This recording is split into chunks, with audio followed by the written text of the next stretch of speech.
Oke, bismillah, alhamdulillah, wassalatu wassalamu ala rasulillah wa ala alihi wa sahbihi wa wala amma ba'd. Tadi sudah dibaca ya surat Al-Ikhlas. Qul huwallahu ahad, Allahus samad, lam yalid wa lam yulad wa lam yakul lahu kufuwan ahad. Nah, surat ini turun ada sebabnya ya. Jadi ada orang-orang musyrik dan orang-orang Yahudi, mereka datang kepada Nabi SAW berkata, siflana robbak ya Muhammad, siflana robbak, wahai Muhammad, ya coba terangkan kepada kami tentang Tuhanmu. Kemudian turunlah firman Allah surat Al-Ikhlas ini, Qul huwallahu ahad, katakanlah dialah Allah yang Maha Esa, Allahus samad, Allah as-samad, yang Maha apa? As-samad,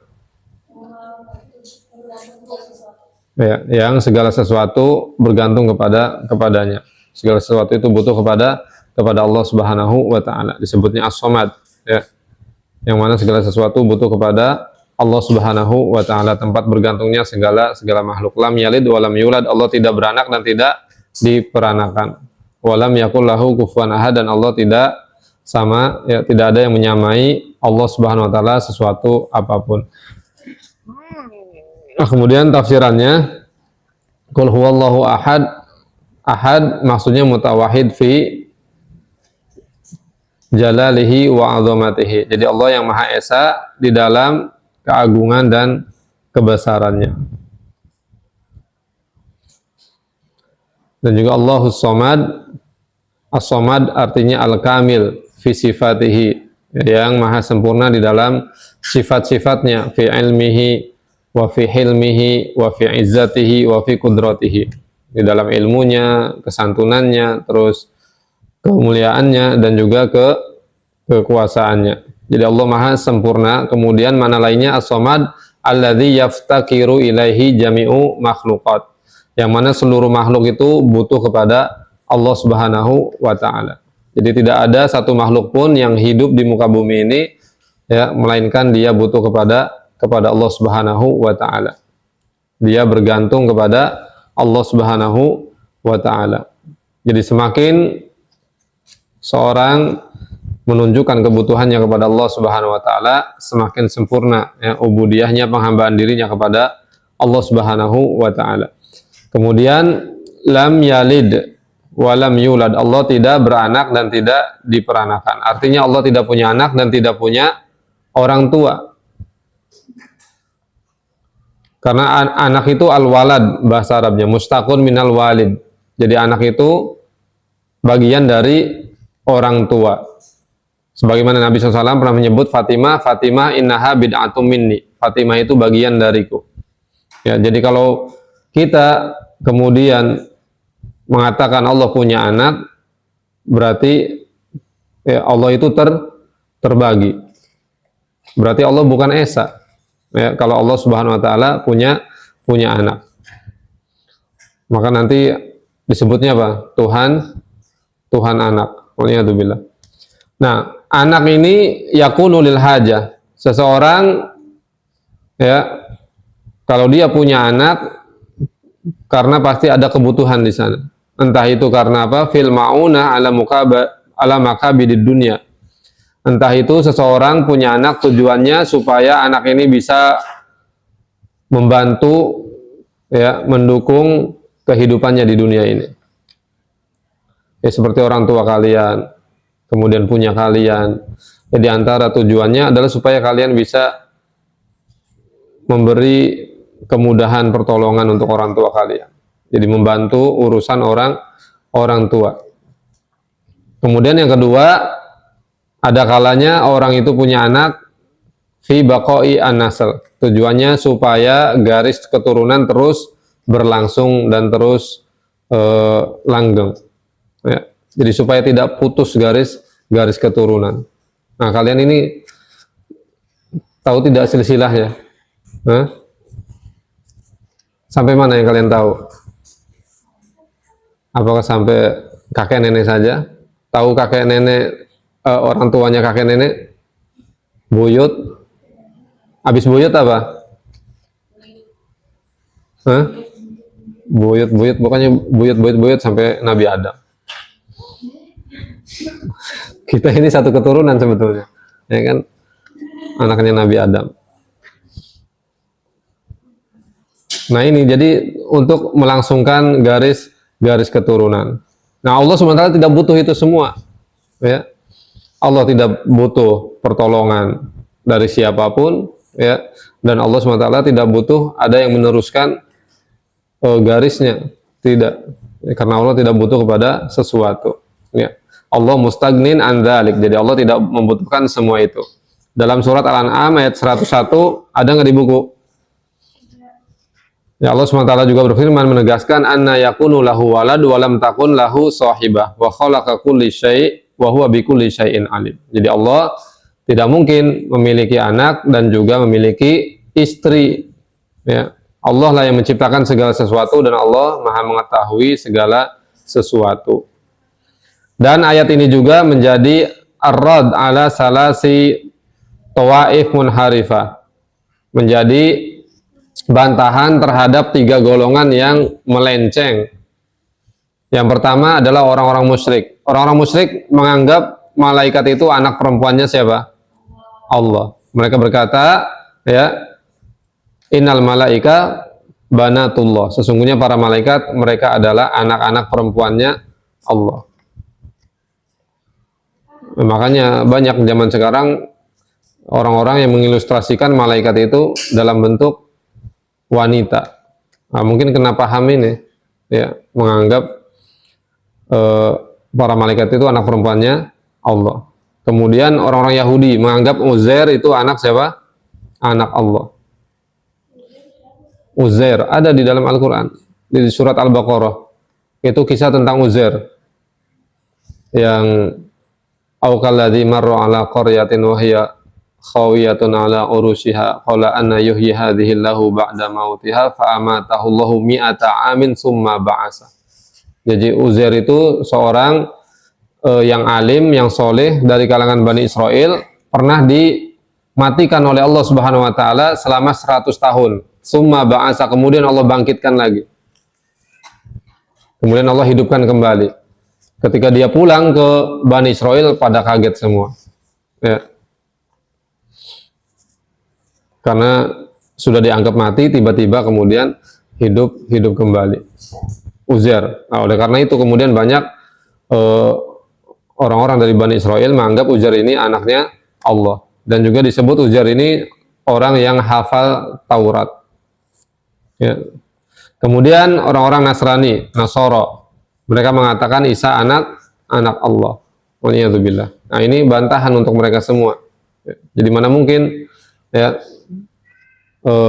yang dianggap sebagai Tuhan kemudian memiliki anak, tidak mungkin, ya. Jadi Tuhan itu esa, tidak memiliki anak dan tidak memiliki orang tua. Nah ini jawaban telak untuk mereka, ya. Jadi Allah SWT itu adalah Rabb, adalah Tuhan yang tidak butuh kepada anak dan tidak butuh kepada orang tua. Karena Allah SWT apa? Asmaul Husna Allah.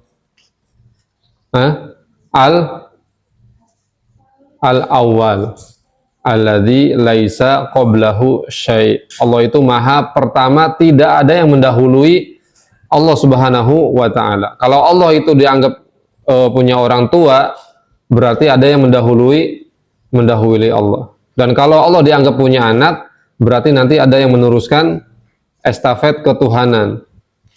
Nah, berarti Allah nanti punya sifat kematian, wafat. Nah, tidak mungkin. Ini semua sifat makhluk, ya, bukan sifat Tuhan.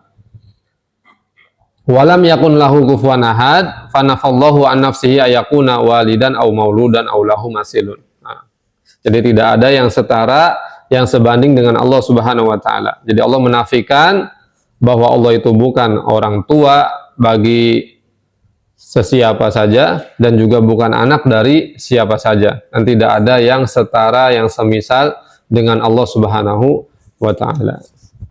Nah, ini ya. Kemudian ada keutamaannya surat Al-Ikhlas ini. Ada yang tahu keutamaannya apa? Nah, yang pertama di antara keutamaannya adalah innaha ta'dilu sulusa al-Qur'an. Kata Nabi SAW, surat Al-Ikhlas ini itu sebanding sepertiga Al-Quran. Jadi siapa yang membaca Al-Ikhlas 3 kali, berarti dia seperti menghatamkan Al-Quran. Tetapi bukan berarti kemudian kalian mencukupkan ya.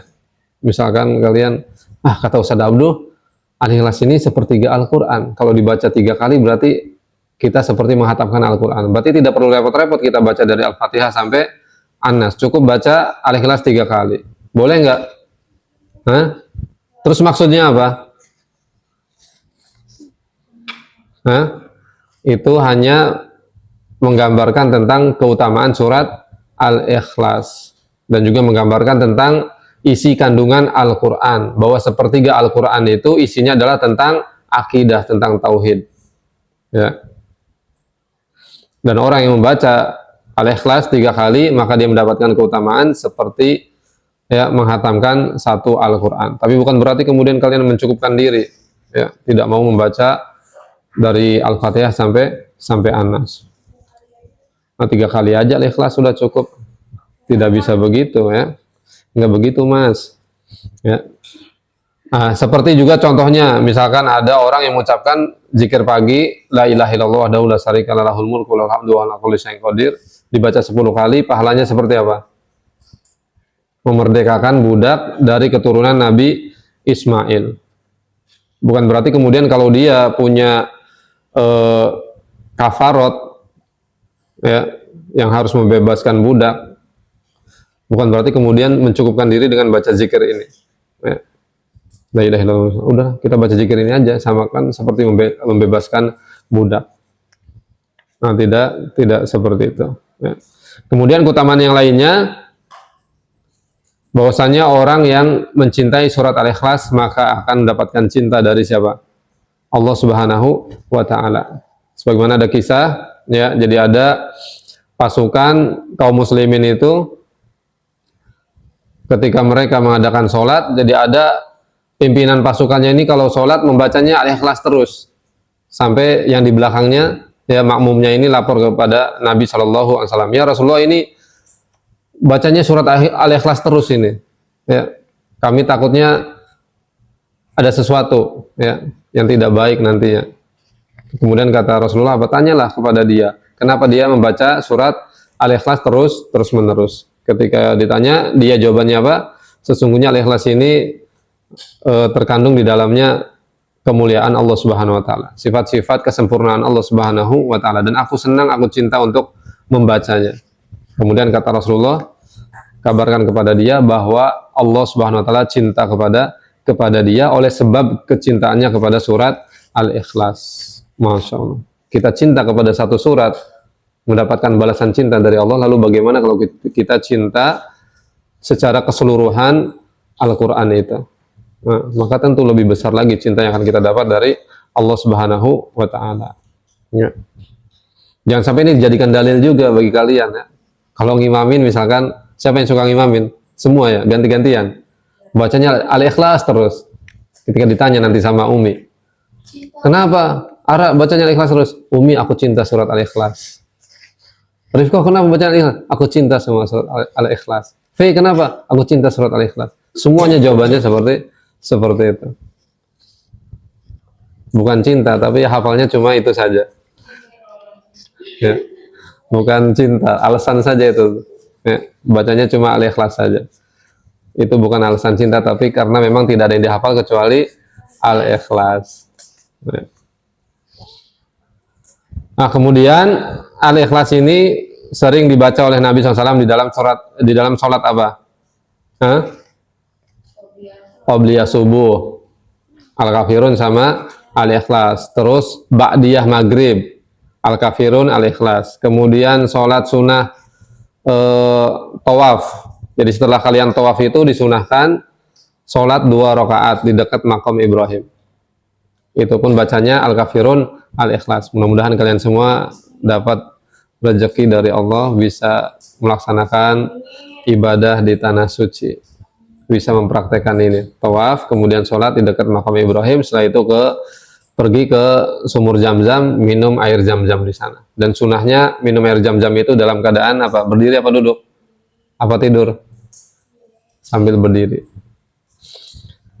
Nah, kemudian juga di dalam sholat witir. Mana yang sudah dipraktekkan? Qobliyah, subuh, ba'diyah maghrib, witir. Nah, tinggal nanti insya Allah berikan kesempatan untuk mempraktekkan 2 rakaat sholat sunat tawaf di Mekah, ya, di makam Ibrahim insya Allah. Oke, barakallahu jami'an. Ada pertanyaan?